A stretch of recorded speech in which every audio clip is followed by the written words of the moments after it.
Alden Richards, abay, is it true na hanggang sa ngayon ay talaga namang bumibisita pa rin sa Casa Bernardo? Ang lahat ng yan, but before that, if you haven't subscribed yet to my YouTube channel, please don't forget to like, share, and subscribe at hit mo na rin ang notification bell for more showbiz updates. Of course, bago tayo mag-umpisa sa ating updates for today's video, of course, nais ko po munang pasalamatan kayo for always watching and trusting this channel. Maraming salamat po sa palagian ninyong panonood. For today's video, kung saan medyo mailap nga ang ilan sa mga paayuda ng Katden no, matapos ang kanilang movie na Hello Love Again na itinuturing na isa sa pinaka-successful movie ng taong 2024,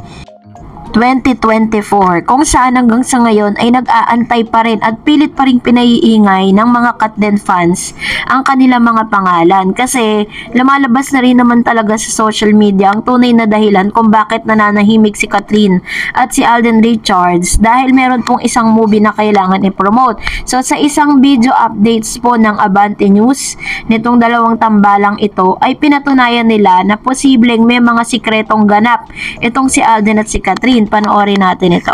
Personal na ganap itong dalawang ito. Hindi rin natin masabi, baka naman si Alden dumadalaw sa bahay ni Kathryn na hindi lang nila pinaparamdam sa social media at pinapa-avoid na doon sa mga tao na wag niyo mo nang ilabas. Kasi for sure pagkatapos itong promo at showing ng pelikulang My Love Will Make You Disappear, ratsada na naman itong dalawang ito. Sa topic nito kagabi, kung saan sinabi nga nila na tila baga umiingay muli ang pangalan ni Kathryn at ni Alden Richards ngayong February, which is tinuturing na love month at naniniwala pa rin po sila na kahit nga walang ganap at wala pong mga post or posting sa social media ang ilan sa mga nagaganap nga kay Kathryn at Alden, they believe, ito pong si Ray Pumaloy and Mr. Dondon Sermino, na posible pa rin na si Alden Richards ay pasikreto na dumadalaw sa bahay nga ni Miss Kathryn.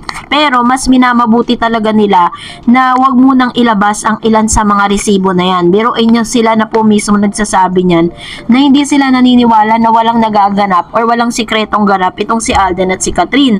How much more na tayo na parang ang dami na nating mga nakitang mga secret na resibo na kahit anong tago ay talagang lumalabas pa rin. And naniniwala din po sila na talagang nag-level up yung kanilang romantic relationship during those times na magkasama sila sa Canada, kasi yun po ang pinaka nila love ng ilang mga showbiz analyst, diba?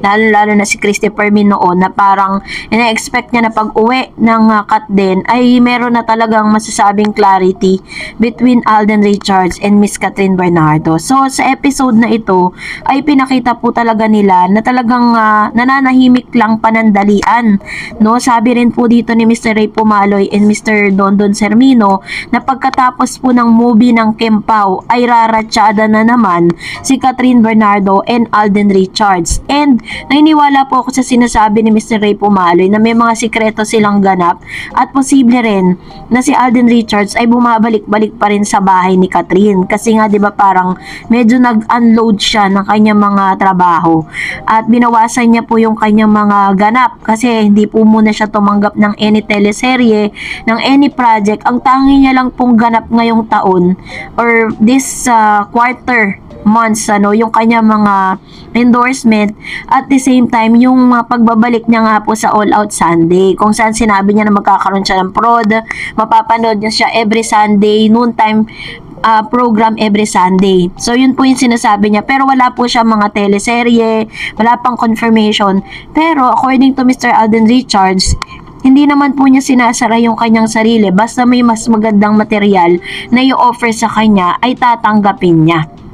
Meron sa ngayon is yun po yung mga nararamdaman natin na parang napaka-imposible na walang kaganapan between Kathryn and Alden Richards. Napaka-imposible rin ang sinasabi nitong mga showbiz critics na alam nyo na kung sino sila, na parang nagdededmahan na raw si Kathryn at si Alden Richards. Hindi naman po pwede na parang bago ba sila mag-post ng kung ano-ano sa social media, kailangan ipaalam muna nila dun sa mga showbiz critics na yun. Hindi naman, kasi hindi naman sila kontrolado ng mga tao na yan. Diba? So, yun po yung ilan sa mga, kaya nga sabi ni Mr. Dondon Sermino at saka ni Ray pumaloy na parang hindi pa rin naaalis yung kanilang faith or yung paniniwala nila between Kathryn and Alden, because sooner or later lalabas na rin po yung totoo at lalabas na rin po ang ilan sa mga ganap dito kay Kathryn at Alden Richards. Meron lang talaga silang pinaghahandaan. So yun po yung dapat nating abangan. And for that, let's read lahat po ng inyong mga komento sa comment section. Unahin natin si Miss Mercy sa Limbagat. Sabi niya, kahit anong chismis niyo sa Katden, never akong maniniwala sa kanila, lalo na yan si Christy Fermin. Kuda ng kuda, wala naman pinatunayan. Yung balita ni Christy Fermin, wala ngang resibo. Nilalatang na katotohanan. Ayan, si Christy Fermin. Ayan. So, yun nga yung sinasabi niya, meron daw siyang source na hindi nanununog. Ganun po yung kanyang mga sinasabi sa SOCMED, diba? Parang, kaya nga sabi ni Miss ni Vice Ganda no mga times na parang sinisiraan siya ni Christopher Min is parang kunyari daw sinasabi na may source siya pero siya lang talaga yun. Sabi ni Mr. Bon, of course I don't blame mama ni Kat. Sinong magulang ang papabayaan lang na sinasaktan ng anak mo lalo na't babae pa? And sabi ni Mr. Benny Miligno, mga ilusyon sila. Walang balikan magaganap. Pwedeng coming to town Kat din. Ayan. Thank you po sa inyong komento. And of course, tama po yung sinabi Mr. Bon Francis, diba? Wala naman talagang magulang na papayag na ganun. For the second time around, diba? Papayag ka ba na grabe yung nakita mo yung pain na naranasan ng anak mo, tapos pababalikin mo ulit dun sa ganung sitwasyon? And sabi ni Miss Peleo or Fele Onen, Darren, salamat sa lahat ng Katden updates. Team Panatag here from Canada. Mother knows best. Kung mahal talaga ni Kat ang kanyang family, lalo na ang kanyang ina, makikinig siya dito. Ako man, ang maging ina ni Kathryn, no more DP. Katden pa rin, all the way. Ayan. Salamat po, Miss Fele Onen.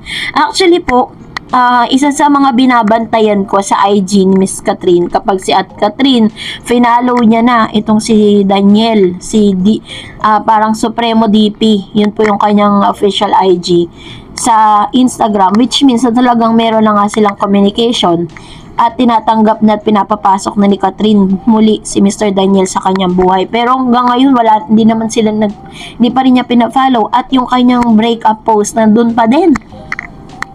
Sabi ni Ma'am Shirakel, hay nako, wala na mga balikan yan for sure. Balikan nyo yung contract signing ni Kathryn. Sa kontrata ni Kathryn, may pinagbago si Kathryn or condition. Hindi na pwedeng magka-work sila ng ex, at sa mga occasion, hindi sila pwede magkita. Isa sa kanilang dapat umiwas. Tsaka sinabi ni Kathryn, no looking back, only moving forward. Tsaka sinabi ni Kathryn, magpapatawad siya pero hindi niya nababalikan. Actually, maraming beses niya sinabi yan, kaya parang babaliin niya yung kanyang mga sinabi, diba? Noong mga panahon na yun, that no looking forward, no looking back, but just move forward. Parang mga ganun diba? Kapag tinranspose natin into our own words yung kanyang mga statement during those times, talaga may kita mong talagang firm ang kanyang decision. Sabi ni Miss Elenita Claudia, tama naman si Mami Min, ayaw ng mga cheater para sa anak niya. Kaya Christopher Min, tigilan nyo nang magbalita tungkol sa ex ni Kathryn. So please, tigilan na. Please, mag-move on na rin kayo. Christopher Min, kukuha ba si Kathryn ng bato na ipupukpok niya ulit sa ulo niya? Masaya na si Kathryn ngayon. Yan, ito naman yung kanyang komento with regards to this. And Miss Sharina Borromeo sa Cariana Borromeo, no way back to Katniel. Never kong naramdaman noon na sila pa ni Daniel. Hindi ko man lang sila hinahangan. But now with Alden, I love them both so much. Yan, alam nyo talagang ang tawag po sa mga Katden, they are the sleeping giants. No, na parang natutulog pero kapag ginising mo talagang all out yung support.